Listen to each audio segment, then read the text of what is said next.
Kad mūsējie ir uz ledus, tā ir svarīgākā spēle. Mēs ejam laukumā pēc uzvaras, un tu esi ar mums katrā spēles sekundē. Tie, kuri tic, spēlē līdz galam. Tie, kuri spēlē līdz galam, ir šeit. Kopā ar LVBet, kopā ar Renāru Krastenbergu. Par mūsējiem, par uzvaru. Ienāc LVBet LV. Jauna nedēļa atkal klāt, jauna pirmdiena atkal klāt, un tā kā Freibs ir izdomājis, ka, ja reiz Latvijas izlasē vairs nespēlē, tad jāmēģina kļūt par īstu influenceru, un Spānijā tur lec no klintīm jūrā, tad mums atkal ir palīgs no malas Uvis Brožē un Uvis Balīnskis, tāpat kā pasaules čempionāta laikā. Uvi, iepriekš tu biji Floridā, kur esi tagad?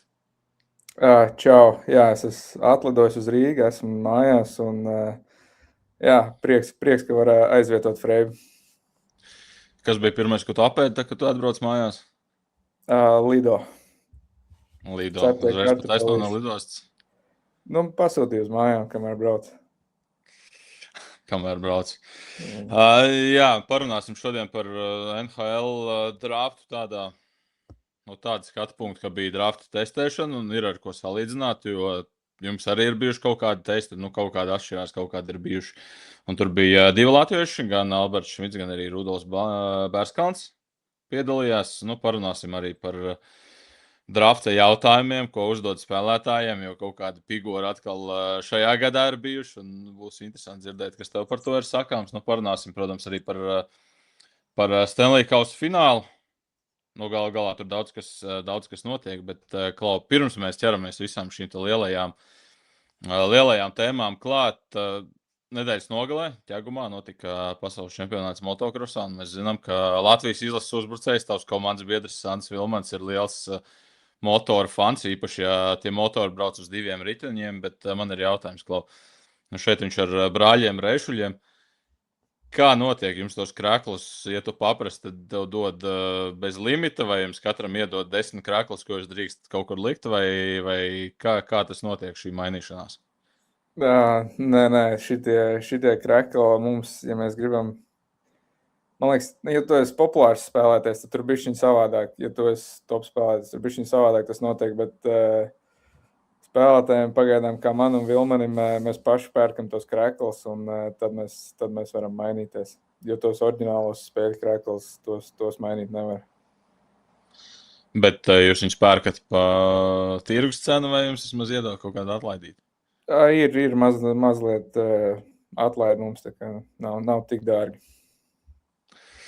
Klau, pirms mēs ķeramies vēl visām lielajām tēmām, jāpasaka tas, ka nākamajā nedēļā būs Freiba podkastam būs tiešraide. Būs iespēja tikt pie Nūjas, ar ko olimpiskajās spēlēs spēlēja Zemgus Girgensons, jo tiešraidē ciemos būs tieši Zemgus. Nākamā pirmdiena, 15. jūnijas, 8 vakarā pēc Latvijas laika, tā kā pieslēdzamies un sekojam līdzi visam, un, protams, arī pieslēdzamies WhatsApp grupai, WhatsApp kanālam, kur būs arī iespēja tikt klāt pie Latvijas izlases krēkli, ko parakstījuši visi no šī te pasaules čempionāta, bet drafta fiziskie testi. Tad tur uzaicināti bija 90 cilvēki, 2 latvieši. Tur tie rezultāti nav zinām par visām lietām, jo publicēti tikai top 25, un tur Alberts Šmits tur parādījās, Rudolfs Bērskalns parādījās mazliet vairāk, bet, tavuprāt, cik daudz ietekmē tas, ka kāds tur aizbrauc 2 mēnešus, tagad varbūt nespēlēs hokeju un gatavojās tieši tiem testiem, un kā iespaido tas, ka Alberts spēlēja Somijā, spēlēja Vācijā, spēlēja Olimpiskajās spēlēs, spēlēja tagad arī pasaules čempionātā, un principā pasaules čempionāts beidzās, viņš brauc uz Ziemeļameriku, un viņš dara tieši to pašu, ko tie, kas varbūt ir īpaši gatavojušies šiem testiem. Jā, es tieši par to domāju, jā, ka tie testi ir tādā interesantā laikā, ka tieši kur ir džeki, kas ir spēlējuši vēl visu sezonu, vēl čempi, tikko spēlēja, viņi tādi ne īsti atpūtušies, un viņiem ļoti gara sezona sanākus, un es domāju, ka viņiem droši vien tajos testos bišķiņ grūtāk iet, nevis tā kā tiem džekiem, kam sezona jau bija bišķiņ laicīgāk beigusies, kam bija iespēja atpūsties un vairāk pagatavoties tiem testiem. Tā kā, ja tev ir tik ļoti gara sezona, un tev vēl pēc kaut kāda brīdiņa ir kaut kāda testa jāpild, tad tomēr tam ķermenim ir tāds nogurums, un man liekas, tu nevar izpildīt to visu uz maksimumu. Ja tu būtu ģenerālmenedžers vai skauts, tev interesētu, kas notiek tajos testos, vai tu tomēr par 100% vadītos pēc tā, ko tu visu sezonu, varbūt vairāk sezonu laikā esi redzējis laukumā? Man liekas, ka tie testi, tas tāds, tas parāda, cik tu esi spēcīgs un ko, bet man tas vienmēr ir licies tāda vienkārši cilvēku salīdzināšana, un tāpat tās beigās viss izšķir, ko tu izpildi laukumā, un vienalga, cik ātri tu vari noskriet vai cik daudz tu vari pacelt. Tas, ka tu varēsi pacelt 110 uz grudaka 20 reizes, tad tas tev 20 gols vairāk sezonā neiedos. Tā kā es domāju, ka tie testi ir tādi, vienkārši, lai paskatītos, un cik atlētiski ir tie džeki. Un es domāju, ka galvenais viss ir uz ledus, un tie skauti un menedžeri jau redz, ko tu dari uz ledus visu sezonu, ne jau zālē. Kas vēl interesanti, kaut kur arī lasīt tādu domu graudu, ka teiksim, NFL, kas Ziemeļamerikā ir lielākā līga, viņiem arī ir testi pirms drafta, bet tur tu skrien sprintiņus, tur tu skrien starp konusiem, ķer bumbas, notiek viss tas, kas notiek, ko tu laukumā darītu. Hokejā savukārt viss notiek zālē, labi, tu mini riteni, tur kaut kāda saistība varbūt ir, bet, jāspiešana no krūtīm vai tādas lietas, ja tev būtu jāsaliek kaut kādu vingrinājumu laukumā, ko tu liktu darīt jaunajiem talantiem? Arī liktu konusus, liktu kaut kā slidot, vai metienu precizitāti, vai metienu spēks, vai jā, varētu metienu precizitāti, kaut kāds spēks, kaut kāds stick handling lietas. Tā kā kādreiz, kad mēs bijām sīki nometnēs, vienmēr bija jānoliek 2 cimdi, un tad tu taisi tos 8-nieks. Kurš, piemēram, var, es nezinu, ātrāk kaut kādā laikā tur viņus uztaisīt, vai ko, es nezinu, kaut kāds tāds varbūt esmu.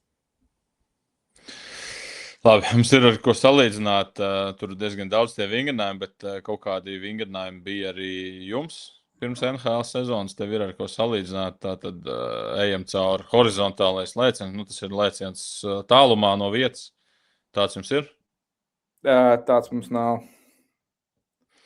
Te Rudolfs Bērskalns, top 25 tiek publicēts. Viņam ir 25. vieta. Tad ir VO2 Max. VO2 Max, jā, tāds mums ir. Kādi jums tur rezultāti, kādi tev rezultāti, cik daudz tur izstāstīt? Es varu izstāstīt tā, ka man ir pirmajā gadā man bija 59, nākušajā gadā man bija 54, un tagad šo sezonu man bija 64,9. Sapurināja, ja? Tad pirmajā gadā labāk, otrajā uz leju, tad trešajā pielika. Tā, cik tu teici, tev bija 69? 64,9. 64,9. Tas ir katram individuāli, te ir mililitru uz kilogramu minūtē, ja? Tāda mērvienība. Tātad starp šī gada drafta talantiem jaunajiem vislabākais bija Gavins McKenna, kuram arī pirmo numuru paredz, viņam bija 65,0. Un tad nākamie bija 60, tad ir viens ar 64,4. Un tad ir 61,0, 60 un tā uz leju. Un šeit Rudolfam Bērskalnam 55. Tā ir 15. vieta. Tā kā, principā viens spēlētājs draftā var sacensties šobrīd ar tā ielikto bāzīti. Jā, Somu un Zviedri tie ir pavisam citā līmenī. Man liekas, Forslingam bija 79. Tas ir diezgan iespējams. Viņam varbūt Tour de France jābrauc, nevis hokejs jāspēlē. Es domāju, ka viņš mierīgi varētu, jā. Bet izstāsti, VO2 Max, ko tas nozīmē, kā jūs pildat to testu tiem, kas nezin, kas tas ir? Mums ir 3 minūšu vata baigs. Tas pats ritens, ko viņi tur testos min. Tikai mums ir 3 minūšu tests, un tur vienkārši 3 minūtes tu min, cik tu ātri var nomīt to testu. Bet tur palielam tur testā tu mēģini turēt to vienu to līmeni, tā kā tos vatus un tā, lai viņi nekrīt lejā. Un tas, mums tas VO2 Max ir 3 minūšu tests uz riteņa. Kā tu trenē? Tā arī vasarā trenēja, arī uz riteņa. Dara visādas vingrinājumus, ko dod treneris. Tas pats uz ledus slidošanu. Un ap 2 tie kopā kaut kā arī veido to VO2 Max un tev to izturību. Tā, nākamais ir Pro Agility, un tur ir gan kreisā, gan labā puse. Nav nejausmas, ko tas nozīmē, ja godīgi tev ir kaut kāda nojausma. Nē. Labi, tā tad viņi kaut kādu tādu dara. Tad ir izokinētiskais pietupiens. Tāds jums ir? Nē. Nu, tur ir jāņem arī vērā tas, ka tas tiek darīts. Nu, rezultāts tiek mērīts pret katrā ķermeņa svaru. Šeit Rudolfs Bērskalns ir 17. vietā. Tad ir 10 metru sprints. Ir? Nē, mums arī nav jāsprinto. Te Rudolfs ir 19. vietā. 10 metrus nosprintoja 2,13 sekundēs. Diezgan solīdi. Tad ir anaerobais fitness. Tāds jums kaut kāds ir. Tas, man liekas, ir 6 sekundes. Viņam, man liekas, bišķiņ ilgāk tur ir, bet mums bija 6 sekundžu tests tāds. Un jums ir tāds šos pirms šīs sezonas? Nu, tagad nevienā komandā nebūs vairāk testu, bet jā, mums ir kaut kas līdzīgs tam. Tā kā var... Un tu vari salīdzināt, te ir vati uz kilogramiem. Es varu pateikt, cik man vati ir. Man rādās 19,6 pēdējā gadā. Tad vati uz kilogramiem 19,6. Šeit labākais ir 17,3. Jā. Varbūt viņiem atšķirās bišķiņ, jo tāpēc, kad viņiem, man liekas, ir ilgāks bišķiņ tas tests. Viņi, man liekas, kaut kādu pusminūti, man liekas, min. Mums ir 6 sekundes, tad varbūt vienkārši tur varbūt neliela atšķirība. Tā, nu, wingspan, nu, tas ir roka izplatums, tur nav baigi ko uztrenēt, cik daba ir devusi, tik arī ir. Tad ir anaerobais fitness, un tad ir kaut kāds noguruma indeks, tāds jums ir? Nē, tāds mums arī nav. Te ir Rudolfs Bērskalns 23. vietā. Tad ir force plate no arm jump, tad, nu, pārlieciens bez roka iesaistas. Nu, mums ir, jā, mums arī ir, jā, tāds. Cik tev bija? Mums ir man rāda 26,3, bet tas viņiem savādāk, viņiem tur maksimālais ir 20 tikai tā. Tas varbūt atšķirās bišķiņ kaut kā viņi to izpild, un jā. Jo es šaubos, ka tie Džefs lec zemāk par maniem. Tā nevar būt. Šeit ir force plate no arm jump, un tad ir force plate vertical jump. Un tad palieciens uz augšu. Tas vertikal, jā, tas ir. Tā, cik tev bija? Man rāda 26,3. 26,3? Jā. Nu, tad tāpat labākajiem ir 25,4. Tad vēl ir tāda spiešana no krūtīm, bet te arī ir vati pret kilogramu. Nu, viņi kaut kādos aparātos to taisa, nevis vienkārši ar svāru stieni ņem un spiež, cik var izspiest. Jā, mums arī ir aparātā. Bet mums ir cits aparāts, man rāda 12,2. Nu jā, šeit ir 7,5 labākais. Mums pirmajā gadā bija jāspiež ar stieni. Tur, man liekas, bija kaut kā 95 kg vai kaut kas tāds, vai 90. Es pirmajā gadā uzspiedu 19 reizes. Ar 90 kg? Jā. Tad ir labās rokas satvēriens, kreisās rokas satvēriens, un tu jau aparātiņus laikam katrs var nopirkt veikalā un pamēģināt salīdzināt, kurš, nu, es nezinu, nu, tas laikam kaušļiem var noderēt, ka tu diezgan labi satver pretinieku. Nu, kur citur hokejā, nu, nuju laikam nepalīdzēs. Nuju varēs kārtīgi rokās noturēt arī. Nu jā, vai arī izraut kādam no rokiem dabūt divīti pēc tam. Tad ir pievilkšanās. Labākais šogad bija 18 reizes. Mums tāds nav. Mums ir visādi tur, mums ar vienu kāju bija lecieni. Tad mums bija jāvelk vilkšanas divu veidu ar hantelu un viens ar iekšā tādā aparātā. Bišķiņi atšķirās tie testi, jā, nekā kombainā. Tad, kad tu pirms sezonas tu zini, kur būs, kāda testa būs, tu arī piestrādā pie tā, lai tev kaut kur tu redzi, kur tev pagājušā sezonā bija vājāks rezultāts, tu vasarā speciāli pastrādās to testu? Es vienkārši piestrādāju pišķiņ vairāk uz to VO2 max, uz to izturības testu. Un tie pārējie jau vienkārši gatavojoties, viņi jau kaut kā iet tam visam līdzi, bet pišķiņ vairāk es uzmanību pievērstu tieši tam VO2 max, jo tas man bija, skatoties vidēji komandā, tas man bija ļoti zems. Un tas bija viens no svarīgākajiem vingrinājumiem, kur man bija jāpieliek vairāk, un tāpēc es fokusējos uz to bišķiņ vairāk. Un jā. Tas, ka tev vidēji komandā ir zems, tev kāds arī to saka, kāds arī kaut ko atgādina par to, ka varbūt nav tik priecīgs par tavu rezultātu. Kā tas notiek? Vai tu uztais testu un nākamajā dienā visiem jau ir vienalga?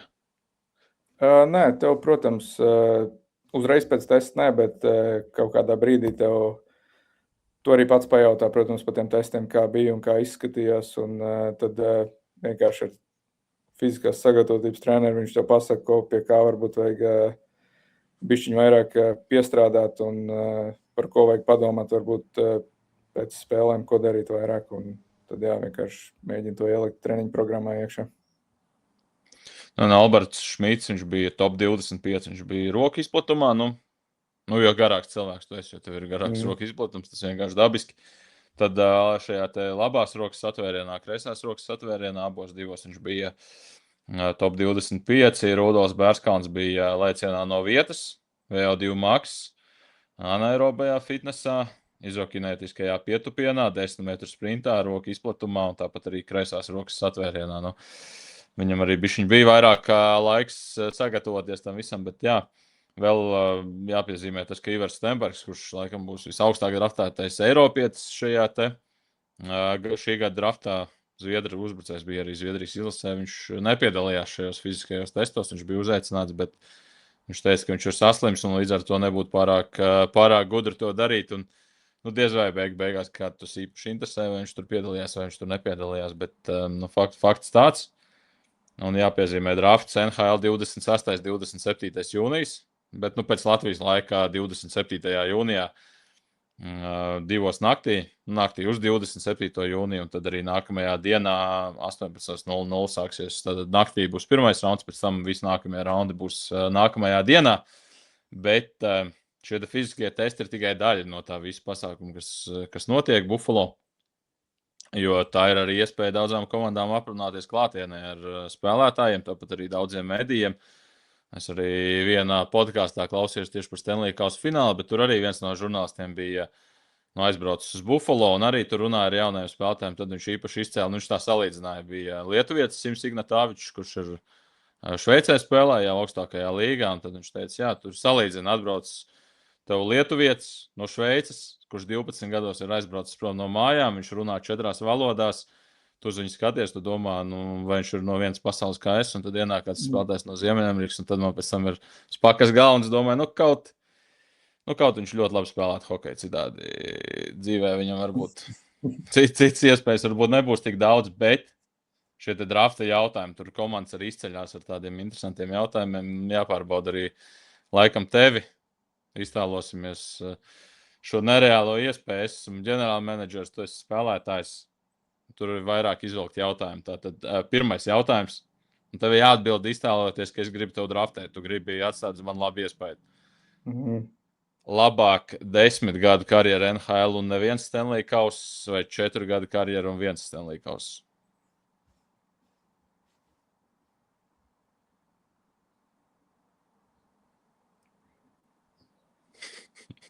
Tas ir 4 gadi, vai 10 gadi. Kā domā, cik ilgi viņi domā, lai atbildētu uz jautājumu? Cik ilgi laiks viņam ir dots? Es teiktu, ka kāds 10 sekundes apdomāties ir labi, pēc tam jau, man liekas, tas sāk izskatīties aizdomīgi. Labi, lai iet 10 gadi. Kāpēc? Es nezinu. Varbūt arī 4 gadu un kauss, es ņem to. Lūk, un vēl pie tam neaizmirstam, ka viņiem tur 17, 18 gados šiem jautājumiem ir jāatbild. Tad viens bija tāds praktiskais uzdevums, jo Nashville lika saviem spēlētājiem, ar kuriem viņi runāja, viņi iedeva golfa bumbiņus, un viņi lika salikt tā kā vienu virs otras golfa bumbiņus tā kā augšā piramīdā. Kas teorētiski ir iespējams, praktiski, bet viņi laikam tā, pēc tam es lasīju, viņi vairāk tā pārbauda to brīdi, kad spēlētājs, cik ilgi viņš čakarēsies, un kurā brīdī viņš padosies. Cik ilgi viņam būs pacietība. Tāda. Viens laikam no labākajiem bija tātad Monreāls šo prasīja. Tu esi Sahāras tūkstnesī, ar tevi kopā ir vēl viens cilvēks. Viņam ir ūdens pudele, tev nav ūdens pudeles, bet tev ir beisbola nūja. Ko tu dari?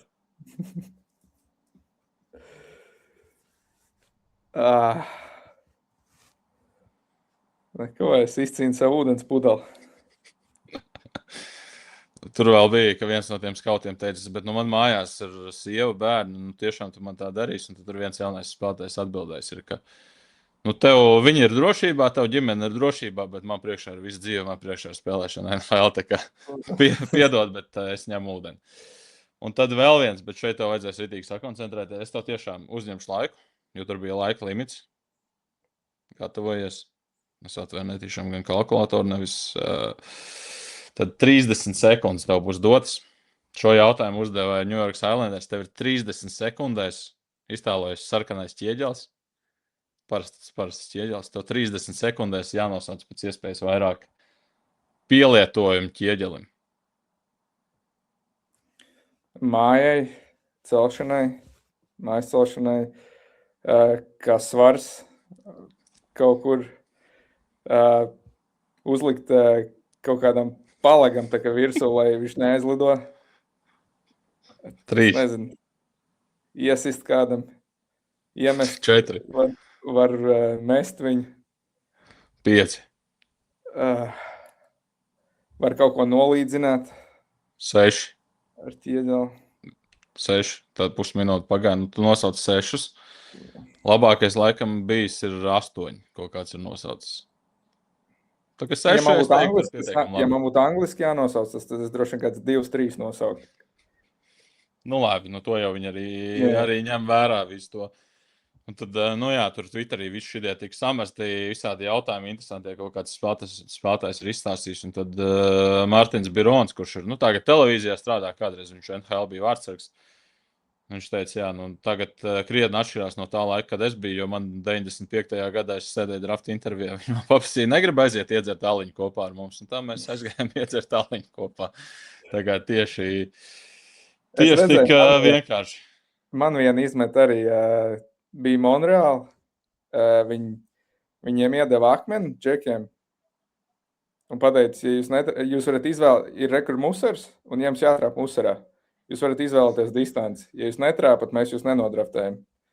Un viņi aizgāja līdz pašam istabas galam un mēģināja iemest muserā. Viņi netrāpīja, bet tas laikam ir pressure kaut kāds tests vienkārši. Paskatās arī, vai tu baidies netrāpīt, vai tu stāvēs virs tūmā, vai tu gribēsi riskēt no tālu, un tu mestu no kura gala. Arī no tālu, protams. Aiziet pie sienas vēl atmuguriski, ne?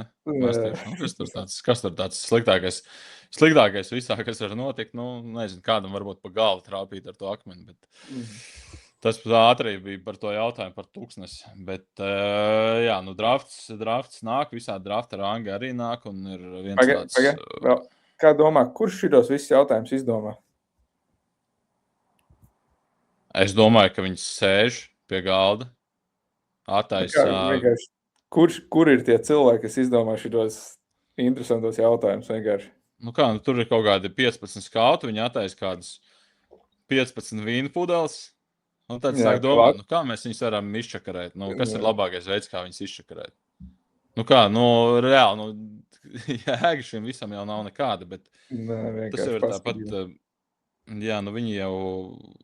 Tāpat kā tajās intervijās, viņi jau tev neprasa, vai tu esi labs spēlētājs, vai tu esi slikts spēlētājs. Viņi jau paši to redz un salīdzina tev ar citiem. Viņi parasti sezonas laikā noskaidro, cik gari ir tavu vecāki, viņi noskaidro, teiksim, nu, no kādas ģimenes tu nāc, ko par tevi domā treneri, komandas biedri, nu tā, nu kaut kādas tās psiholoģiskās puses, un šis arī, nu tāds, nu interesanti, teiksim, tu liec golu bumbiņas, un tu mēģini, tad, nezinu, 10 sekundes, un tu aizmet viņas pa gaisu, un tev viss apnīk, vai arī tu čakarējies tā, ka viņi tiešām viņiem apnīk skatīties, kā tur čakarējies, nu tas jau arī, laikam, kaut ko pasaka par spēlētāju profilu, jo viņi jau beigās spēlē vienu spēli, bet katrs citāds cilvēks. Un, nu, nezinu, kaut ko viņi mēģina no tā visa izspiest ārā, bet cik tas arī, nu, jautājums, cik tas palīdz, jo, ja mēs viņu gadu skatās uz to spēlētāju, viņi nodraftē un tāpat jau, nu, teiksim, te pašā pirmajā kārtā, nu, cik no tiem spēlētājiem beigās iznāk,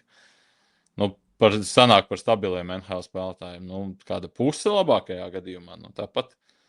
Tas kļūdas procents ir diezgan augsts ar visu to. Jo bija vienbrīd arī runas par to, ka, nu, vai vispār ir vajadzīgs pēc kaut kāda 3. 4. raunda tas drafts vispār.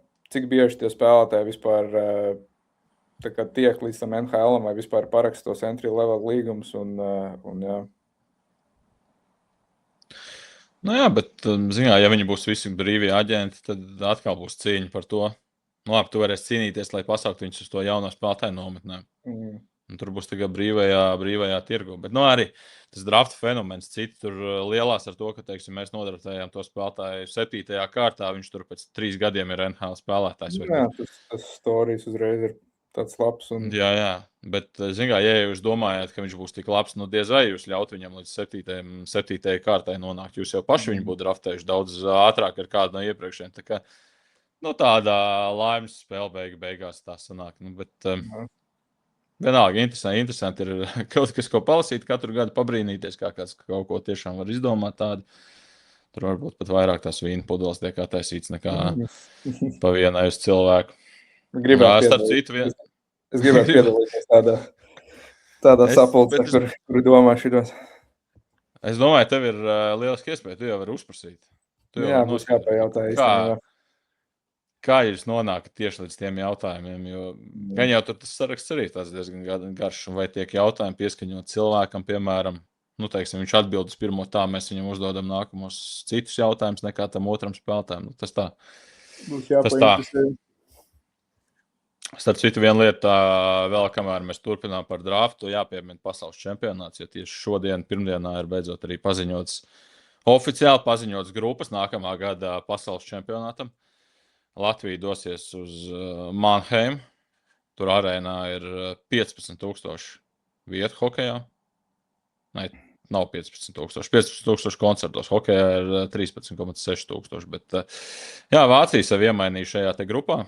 Tad Šveice, Somija, Zviedrija, Vācija, Latvija, Austrija, Slovenija un Ukraina. Šāda te grupa būs Latvijai nākamā gada pasaules čempionātā. Tā kā, ja kāds grib jau sākt rezervēt mājvietas un dabūt dzīvokli pie pašas halas, tad aiziet.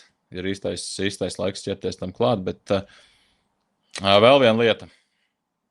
Es zinu, ka citiem šī lapa Latvijas hokejā nav mīļākā, bet Elite prospekts katru gadu pirms drafta viņiem ir milzīgs tāds drafta gids, kur ir apraksts par ļoti daudziem spēlētājiem. Šeit mēs arī redzam vairāk kā 400 spēlētāji ir aprakstīti. Protams, tie vadošie vairāk nekā citi.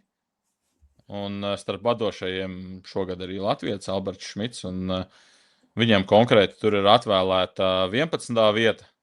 Tas gan, protams, nenozīmē, ka viņi draftēs ar 11. numuru. Tā ir viņa interpretācija, un tur arī ir rakstīts, ka diezgan droši, ka viņš top 10 aizies. Bet tas viņa drafta profils patiesībā tur arī, kā jau draftā, ir kaut kāda plusi, ir kaut kāda mīnusi. Un tad šeit ir arī tāds skautu aptauja, un tad viņam ir atvēlēta 3. vieta kā tā 4 virziena mobilitāte. Tātad uz visām pusēm 3. ātrākais viņš varētu būt, un 3. ātrākais arī taisnu virzienā uz priekšu. 3. labākais arī kā aizsardzības vai pretinieku neutralizēšanas aizsargs. Un tad, jā, par tām viņa spējām neutralizēt pretiniekus tur diezgan daudz bija aprakstīts. Un, jā, uzrakstīts, ka, principā viņš varētu būt gatavākais spēlētājs NHL šajā te draftā un nebūs baigais pārsteigums, ja viņš jau nākamajā sezonā varētu spēlēt kādā no pirmajiem 2 aizsardzības pāriem NHL. tas, protams, atkarīgs, kur komanda viņu nodraftē, bet, kā mīnus, tā viņa varbūt uzbrukuma domāšana šobrīd. Bet tas arī, jautājums, galā spēlētājiem ir 18 gadi, un redzot, kā viņš ir progresējis šajās sezonās, šajā sezonā, ar katru līmeni viņš ir spējis pielāgoties uz augšu, ka varbūt viņš arī tur spēs atrast to īsto, kas ir jāatrod un spēs pielikt tieši šajās lietās. Bet, ja tev būtu jāskaut to spēlētāju, kā tev liekas, kā to darīt? Es droši vien pievērš uzmanību tām visām detaļām. Bija arī interesanti palasīt viņam zem viņa. Tur bija uzrakstīts arī no dažiem skautiem, ko par viņu domā. Un, man patīk tas pirmais komentārs, ka viņš ir wild bird. Un man liekas, ka viņš arī ir tāds, ka viņš ir aizsardzībā, tad viņš ir uzbrukumā, tad viņš ir uzbrukuma zonā aiz vārtiem. Un man liekas, arī tas atbilst tādam, ka viņam spēles, tā viņa spēles stilam. Un arī tas, ka viņš arī profesionāli spēlējas, es domāju, viņam būs daudz vieglāk adaptēties tam NHL hokejam nekā tiem džekiem, kas varbūt ir nāk no junioriem. Bet kā spēlēs, noteikti droši vien pievērs uzmanību visām detaļām, ko viņš dara rip atsevišķās situācijās, kā viņš nospēlē aizsardzībā, pozicionāli, kur viņš sev ieliek un kā viņš reaģē atsevišķās situācijās. Tā reaģēšana arī uz kļūdām? Noteikti, jā. Viena maiņa, viena kļūda, kā tu iznāc nākušajā maiņā, ārā kāds tu esi, kāda ir tava pārliecība par visu, un vai tu nemaini savus spēles stilu uzreiz pēc vienas maiņas slikts, un vai ielaist golu. Jo pie tā arī man pašam daudz ir jāstrādā pa šīm sezonām, arī ar treneriem par to ir runāts, un tā ir viena no svarīgākajām lietām, ka tu nepazaudē savu spēli pēc kļūdas vai pēc gola. Ko tev treneri parasti saka? Ir kaut kāds tāds, nezinu, kaut kāds padoms, kas palīdz? Spēles laikā tas beig neviens tev neko nesaka, tur vienkārši maz komentāru varbūt iedod, bet tas pēc spēles parasti, kad video skatās, tev kaut kāds padoms tur iedod, un tā kā vislabākais padoms ir, lai tev ir zivs atmiņa, 3 sekundžu atmiņa, tā kā visu ātri aizmirst un ej laukumā ar svaigu galvu un visu.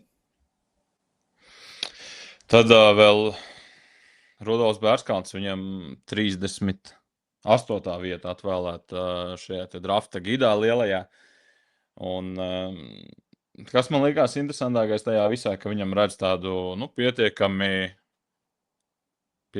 kā pateikt, tādu stabilu profilu, kas varētu atbilst 3. centru uzbrucējiem NHL, un ka viņš šosezon spēlēja USHL, kas ir Amerikas Savienoto Valstu spēcīgākā junior līga, viņš tur spēlēja finālā, un ka tur bija rakstīts, sezonas sākumā varbūt tā nebija, bet sezonas gaitā un īpaši playoffos viņš kļuva par komandas labāko spēlētāju. Statistika arī viņam 16 izslēgšanas spēlēs, 4 vārti un 6 rezultīvas piespēles.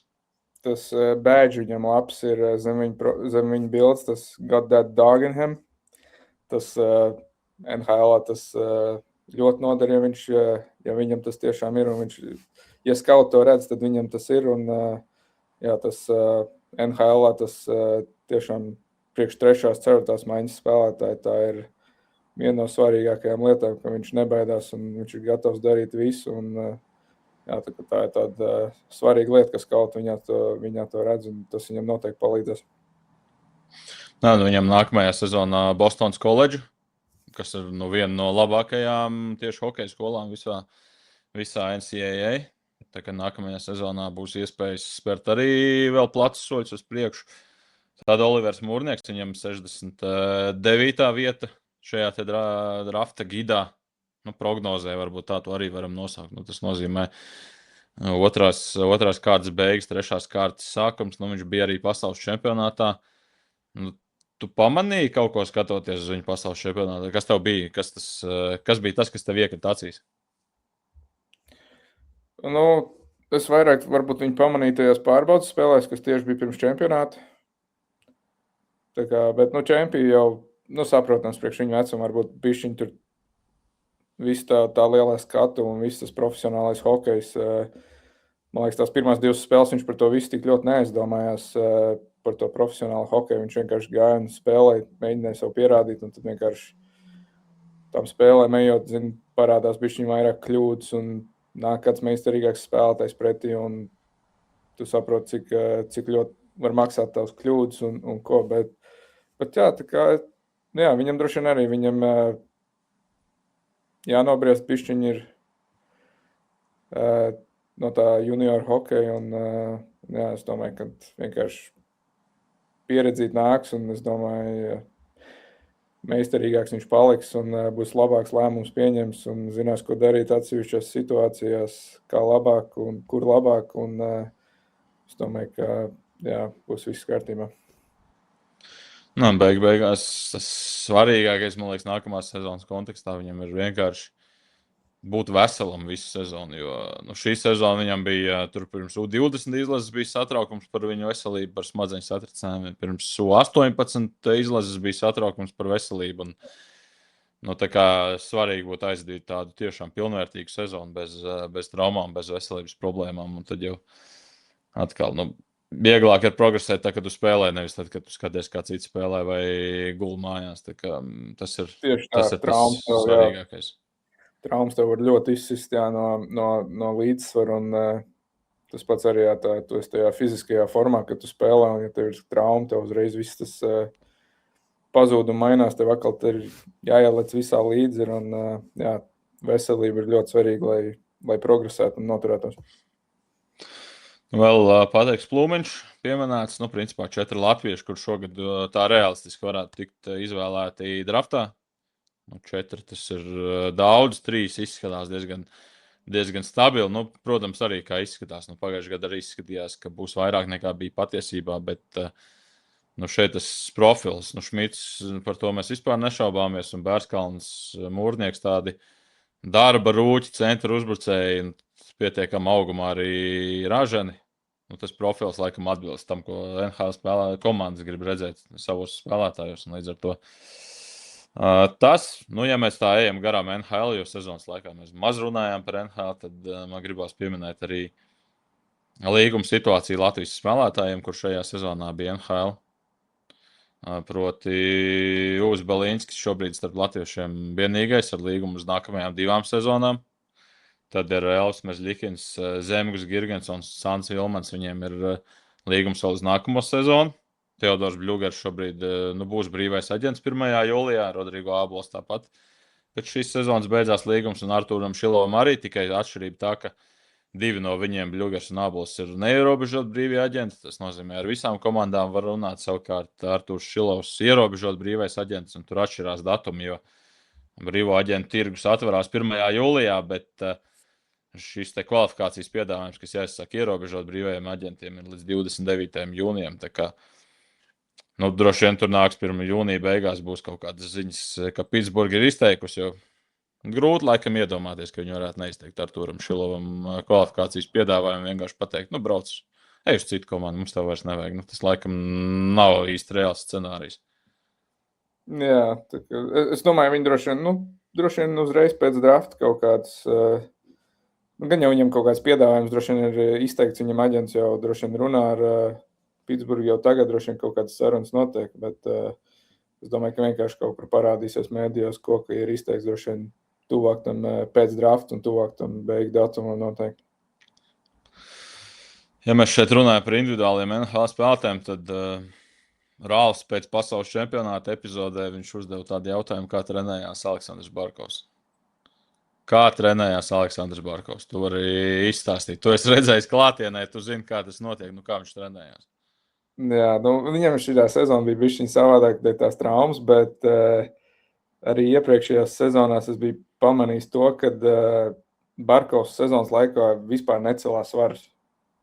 Es viņam tagad, kad es ar viņu trenējos pirms čempi kopā zālē, tad es viņam gāju klāt jautāt. Es saku, es vispār neredzu, ka tu cilāt svarus zālē.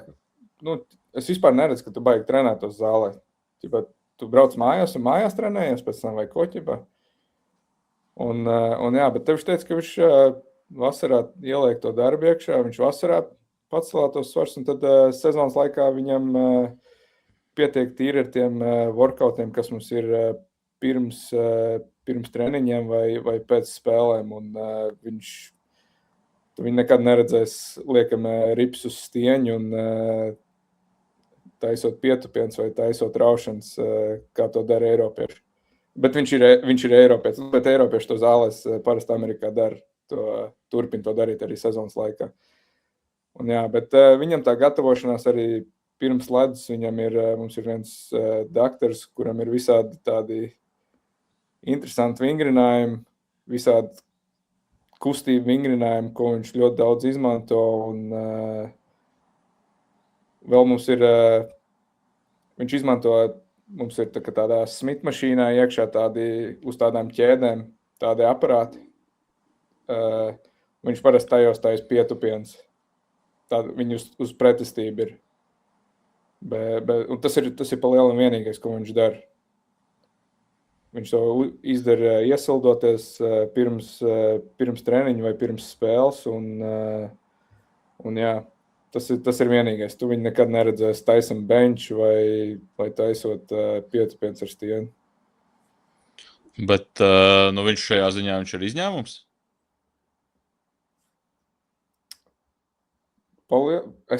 Viņš ir vienīgais, man liekas. Ir, kas arī citi kaut ko līdzīgi dara, bet jā, tā kā viņš ir vienīgais, laikam. Bet jums ir tāda arī dota brīvība. Teiksim, Barkovs drīkst darīt apmēram izklausās, ko viņš uzskata sev par pareizāko, viņš to drīkst darīt. Tu arī drīkst tāpat izvēlēties, ko tu dari, ko tu nedari, vai jo tu esi augstāks status, jo tev ir lielāka brīvība, bet tiem, kas ir tajā sastāvā apakšgalā vairāk, tiem jādara tas, ko viņiem liek. Nē, mums ir fiziskās sagatavotības treneris, kurš viņš aprunājās ar katru spēlētāju pa lielam.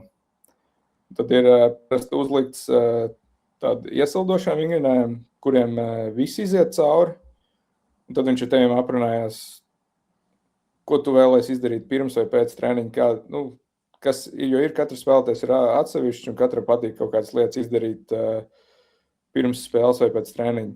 Un tad vienkārši viņš pasaka, kad to labāk izdarīt, ja, piemēram, nākšā dienā spēle ir vai pēc 2 dienām spēle ir, tad varbūt šodien atpūties, rītdien izdara, vai šodien izdara, rītdien atpūties, un pa lielam visi izdara to, ko treneris liek, un tad pēc tam papildus treneris pasaka, ko labāk izdarīt pirms vai pēc. Kādi jums izskatās tie pirmsspēles rīta treniņi? Jo es atceros Milānas olimpiskajās spēlēs ziemeļamerikāņi, kanādieši, amerikāņi. Viņi mazliet brīnījās par to, ka Latvijas izlasē šie rīta treniņi pirms spēles sākās ar to, ka jūs 2-2 cīnāties laukuma stūrī. Jā, mums nekas NHL tāds nav. Mums ir vispār tas rīta treniņš, viņš ir maksimums 10 minūtes. Mums tur iziet, uztaisam dažus breakouts, iziešanas no zonas, izkustinam ripu, uzmetam metienus vārtsargiem 2-1, 3-2 un 10 minūtēs treniņš ir beidzies. Un, tā rīta treniņš. Un tad tur vienkārši, kas grib, tie paliek, bišķiņ aizsargi sadalās uzbrucēji, bišķiņ pamētā pāris metienus kaut kādus, un pa lielam tas arī viss. Mēs ar 2-2 stūrī nesākam. Man liekas, 2-2 stūrī vispār, laikam neviena izlasa cita nesāk. Bet kāpēc ir svarīgi sākt? Kāpēc Latvijas izlasēji patīk to darīt? Kaut kādā veidā tev sagatavo spēlē. Kaut kāds mazais niknumiņš, divcīņi. Tā kā ieslēdz ķermeni prāt, lai zini, ka tādā dienā ir spēle, un tu gatavojies spēlē. Pēdējā lielā tēma, Klau, tev sezona ir beigusies, labi, Latvijas izlasē pasaules čempionātā, tu skaidrs, ka seko līdzi un skaties, bet no NHL sezonai tu seko līdzi vai tu izslēdz ārā ekrānu un tev NHL sezona beidzās tad, kad tev pašam beidzās? Es tagad Amerikā sekoju līdzi, jo bija pateicīgs laiks, kad skatīties. Tagad īsti pa nakti man Nesanāk piecelties un paskatīties bišķiņ tām laika zonām un attiešanām, bet jā, Amerikā es, protams, sekoju līdzi un skatos spēles. Bija dažas sērijas, kuras man baigi neinteresē, un es neskatījos, bet bija spēles, ko es skatījos. Karolīnas Hurricanes Vegas Golden Knights finālā. Tās komandas, kā tu viņas noraksturotu tādam latviešu līdzstājiem, kurš varbūt tagad domā, varbūt jāpieslēdzās Stanley Kausa fināla beigām. Kā tu raksturot viņas kā komandas stiprās puses, vājās puses? Jā, Karolīna, es pateiktu, ka ļoti līdzīga komanda mums. Tā sistēma un viss, kā viņi spēlē, tas ir ļoti līdzīgs spēles stils kā mums. Tā kā, ja kādam tāds spēles stils interesē, var paskatīties. Bet jā, un Vegas arī jā, tur ir daudz tehniski spēlētāji, tas pats Mārners. Un jā, tā kā diezgan... ļoti, ļoti interesanti hokeja rāda komandas un daudz overtime un daudz golu. Tā kā, man liekas, es teiktu, ļoti, ļoti interesants fināls. Pat tie, kas varbūt neseko ikdienā līdzi, un es domāju, ka ir interesanti paskatīties. Tad fināls.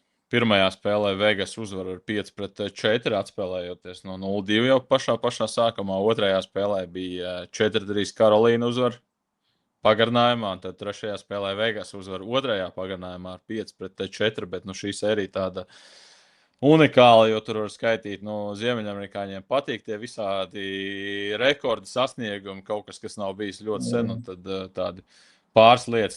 Tātad sērija sākās vispār ar vārtiem jau 25. sekundē, un sērija ar tik ātriem vārtiem, tas bija ātrākais vārtu gums Stanley Kausa fināla sērijas ievadā kopš 78. gada, un trešais ātrākais vēsturē.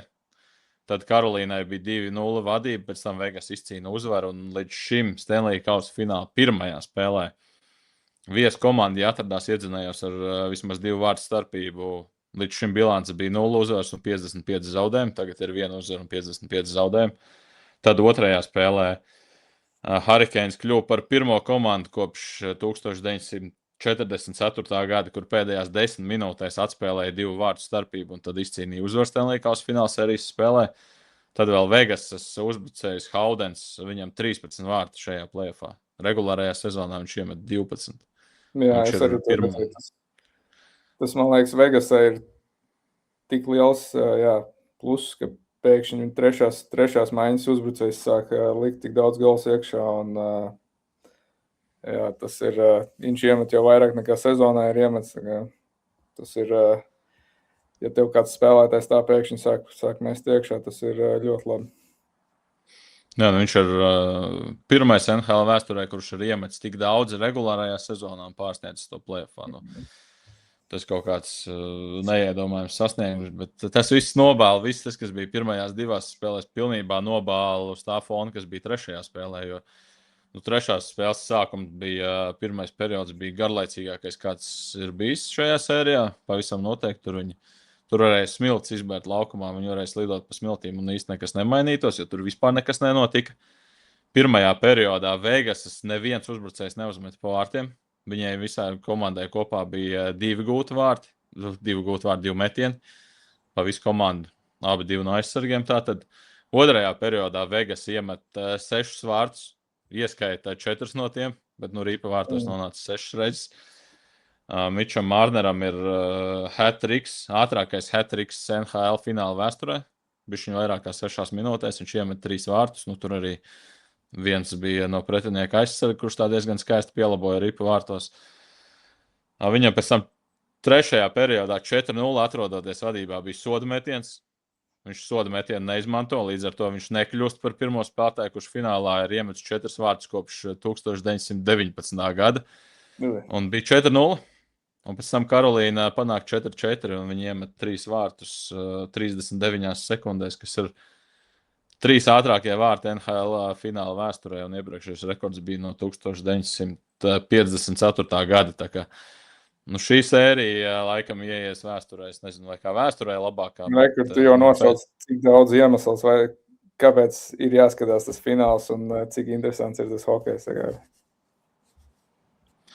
Nu, zinām, mūsdienu opcijas jau arī, es atceros bērnībā, Artūrs Irbs spēlēja finālā ar Karolīnu, tad LTV rādīja laikam pa nakti un rādīja arī nākamajai dienai, es nezinu, kaut kādos 5 vai cikos atkārtojumi. Bet tagad jau mūsdienu opcijas ir tādas, ka slēdz, kad gribi, skaties, kad gribi, tad, kad tev ir laiks nopauzēt, noskaties, bet, to trešās spēles pirmo periodu stabili var pārtīt pār, tur nenotika, tagad tiešām nenotika nekas. Bet 4-0, pēc tam 4-4, kaut kāds pilnīgākais brīnums. Un, nevienam finālā nav izdevies uzvarēt no 0-4 atspēlējoties, vai atspēlējot 4 vārdu deficītu. Un, tas arī paliek tā. Laikam bija, es kaut kur redzēju finālu vispār vēsturē, bija laikam 155 šādi gadījumi. Tagad varēja tur būt 1/155, bet nav. Bet fināls turpinās, bet tev, nezinu, austrumu labāk. Tev gribētos, lai austrumu komanda uzvar, lai nākamajā sezonā viņiem var pierādīt, vai tev gribās, lai uzvar vairāk rietumu komandu? Labāk droši vien, lai rietumu. Es nezinu, man pilnīgi vienalga, kurš vinnē no šitām komandām, bet varbūt labāk, lai Vegas vinnē nekā Karolīna. Lūk, tūlīt arī būs arī 4. spēle naktī no otrdienas uz trešdienu. Te arī vēl visādas lietas, ko var saukt. Hertls arī iemeta uzvaras vārds pirmajā spēlē, otrajā spēlē tieši viņš pārkāpa noteikumus pagarinājumā, tad izmantoja skaitlisko vairākumu. Tā kā, tur arī vairākumā iemet spēlētājs, kurš pirms tam daudz kritikas bija nopelnījis savā virzienā. Džārvis arī Kanādas izlasē spēlēja olimpiskajās spēlēs. Tur daudz to pavadienu, ko saķert. Citreiz tas Stanley Kausa fināls ir tāds no garlaicīgākās puses. Tagad, laikam, ideālākais, kas var būt Karolīna, tagad kaut kādā pilnīgi neiedomājamajā veidā uzvar arī izbraukumā. Tad ir 2-2 un atkal viss sāks no jauna. Tajā Džārvis golā tur bija vairākumā tieši tas Īlers vidū labi nospēlēja. Viņš pirms piespēles palicās. Lai Vārtsargs domā, ka nāk metiens un viņš padeva piespēli uz malu, un tā kā Vārtsargs nepaspēja pārvietoties, tā kā gan jau kaut kādā veidā tas arī patraucēja Vārtsargam. Tāda interesanta detaļa vienkārši. Viņš Vārtsargs tur nokavēja to piespēli, bet kas man arī likās interesanti, tas, ka viņi pirms tam realizēja skaitlisko vairākumu, tas pats aizsargs uz zilās līnijas, un viņa metiens izgāja cauri un Vārts priekšā stāls pielaboja. Es domāju, tas arī kaut kādā veidā nostrādāja, ka vienā vairākumā iziet cauri metiens un ir gols. Un tad spēlētāji vairāk sajiet vidū, lai neiziet cauri šis metiens, un uzreiz ir brīvāk piespēle un brīvāks metiens no flanga. Man kaut kā tā liekas.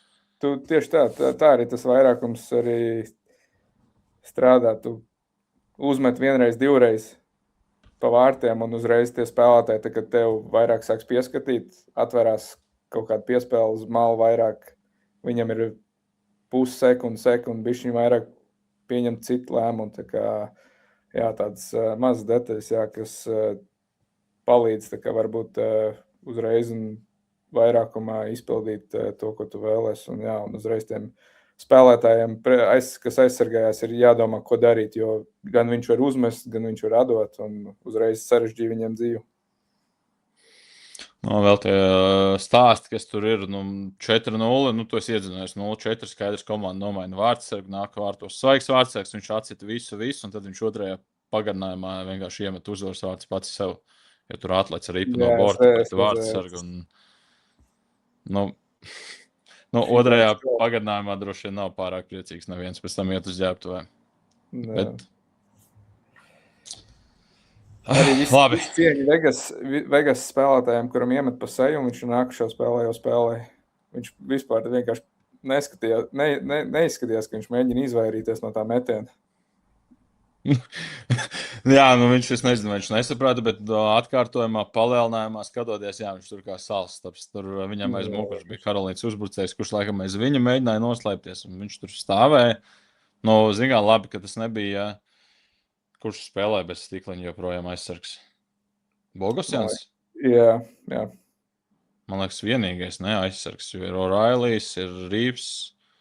3 spēlētāji, man liekas, tikai palikuši, kas bez stikliņiem spēlē, divi uzbrucēji un tad vienīgais aizsargs. Tur Tur bez stikliņa, man liekas, tur deguns būtu 2 daļās, man liekas.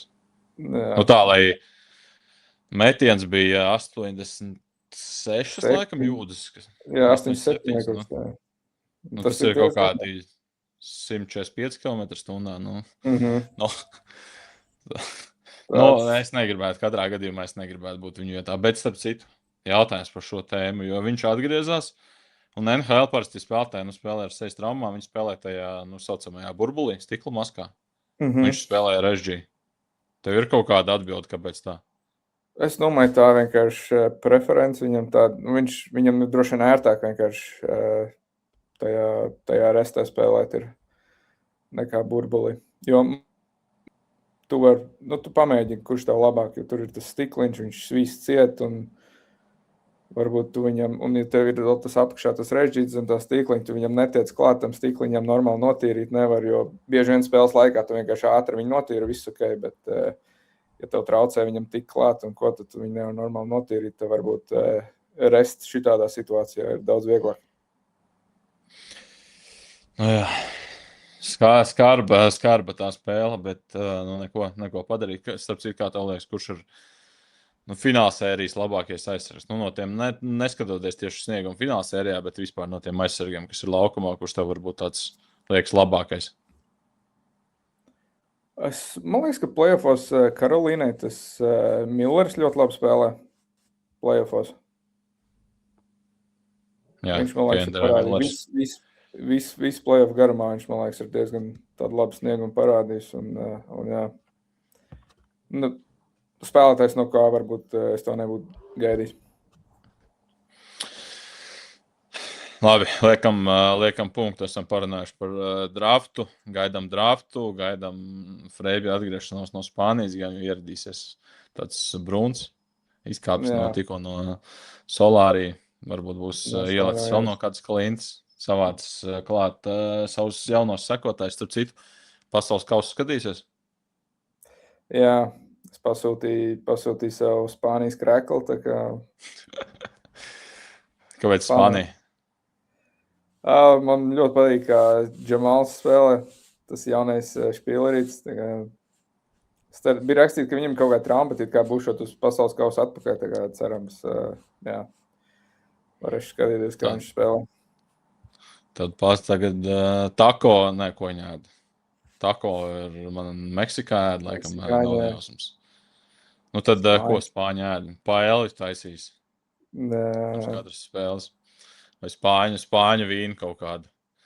Daudz vīna mums te, bet jā, par tiem sekotājiem man likās baigi interesantais stāsts, ka bija argentīnieši kaut kāds vlogers, youtubers, influencers, sauksim viņu tā. Viņš meklēja nepopulārāko spēlētāju pasaules kausā, kuram bija vismazāk Instagram sekotāji. Viņš atrada, ka vienam jaunzēlandietim bija kaut kādi, zem 5,000. Viņš viņu padarīja populāru, viņam tagad ir vairāk kā 5 miljoni sekotāji, viņam ir visādas dziesmas jau sarakstīts, tā kā pēkšņi Jaunzēlandes izlases spēlētājs ir kļūst super populārs Dienvidamerikā un spēlētājs, kuram daudz līdzi sekos, tā kā pasaules kauss arī drīz sāksies, bet vēlreiz jāatgādina nākamā nedēļa tiešraide. Zemgus Girgensons 8 vakarā nākamajā pirmdienā. Tā kā sekojam līdzi, piesakojam, saliekam laikus, saspiežam laikus, piesakojam WhatsApp grupai, varēsiet tikt pie Nojas, varēsiet tikt pie Krēkla, gan jau vēl kaut ko uzdāvināsim, varbūt Ralfs atvedīs magnētiņu no Spānijas, arī to varbūt varēsim izsolīt, bet starp citu Spānijā, tā kā varēja paprasīt vienkārši, lai viņš tev atved Krēklu, varbūt bijis lētāk. Bet lai jau viņš atpūšās, lai nav jādomā par kaut ko citu. Lai nav jādomā par Spānijas krēklu pirkšanu, bet paldies Uvim, lai tev izdodas izbaudīt Latviju, lai labi garšo lido. Paldies. Lai šašliku izdodas uzcept. Gan jau drīz arī tas tiks darīts un tiekamies pēc nedēļas. Kad mūsējie ir uz ledus, tā ir svarīgākā spēle. Mēs ejam laukumā pēc uzvaras, un tu esi ar mums katrā spēles sekundē. Tie, kuri tic, spēlē līdz galam. Tie, kuri spēlē līdz galam, ir šeit. Kopā ar LVBet, kopā ar Renāru Krastenbergu. Par mūsējiem, par uzvaru. Ienāc LVBet LV.